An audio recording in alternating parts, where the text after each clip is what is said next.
তোমরা কিন্তু আমার বান্ধবীর বিয়েতে বিধির লুক দেখলে, গায়ে হলুদের পর্ব দেখলে, বাট গায়ে হলুদ কিভাবে আসলো সেটা তোমাদেরকে দেখাবো না? অবশ্যই দেখাবো তোমাদেরকে। এই দেখো গায়ে হলুদ আসছে, দেখো বাজনা পাটি বাজি, মানে প্রচুর আনন্দ করেছি, প্রচুর মজা করেছি। বাট একটাই দুঃখের কারণ কি জানো তো?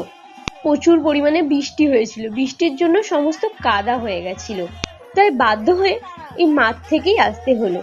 মানে রাস্তা দিয়ে আসার উপায় ছিল না, এত কাদা কাদা হয়ে গেছিল, তাই মাঠ দিয়েই আসতে হলো। আর এখানে প্রচুর তত্ত্ব এসেছে গায়ে হলুদের সঙ্গে সঙ্গে, মানে খুব সুন্দর লাগছিল তত্ত্বগুলো। আমি তোমাদের তত্ত্বগুলো পরে দেখাবো লাস্টে। মানে এত তত্ত্ব এসেছে যে তোমাদেরকে বলার কথা না। আর তত্ত্বগুলো সব থেকে ওই বর বউটা দেখো, জাস্ট অসাধারণ লাগছে, মানে এত মিষ্টি লাগছে না, তোমাদেরকে কি বলবো, সত্যি খুব সুন্দর লাগছে। আর বিয়ে বলে, মানে বিয়েটা হচ্ছে একটা সুন্দর, মানে আমরা যার জন্য অপেক্ষা করে থাকি। তোমরা অনেকে বলো হ্যাঁ বিয়েটা আমাদের স্বপ্ন মেয়েদের, হ্যাঁ অবশ্যই আমাদের স্বপ্ন মেয়েদের, বাট জীবনে নিজের পায়ে দাঁড়ায় অবশ্যই বিয়ে করব। আর বিয়ে তো প্রতিটা মেয়েরই স্বপ্ন।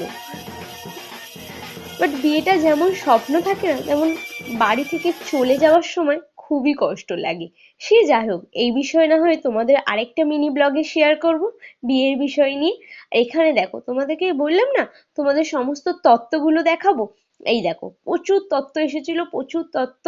আর তত্ত্বগুলো কিন্তু দেখতেও খুব সুন্দর আর কিউট কিউট লাগছিল, এত সুন্দরভাবে সাজানো হয়েছিল। তাহলে আজকের মিনি ব্লগটা এখানেই শেষ করলাম। ভালো লাগলে অবশ্যই একটা লাইক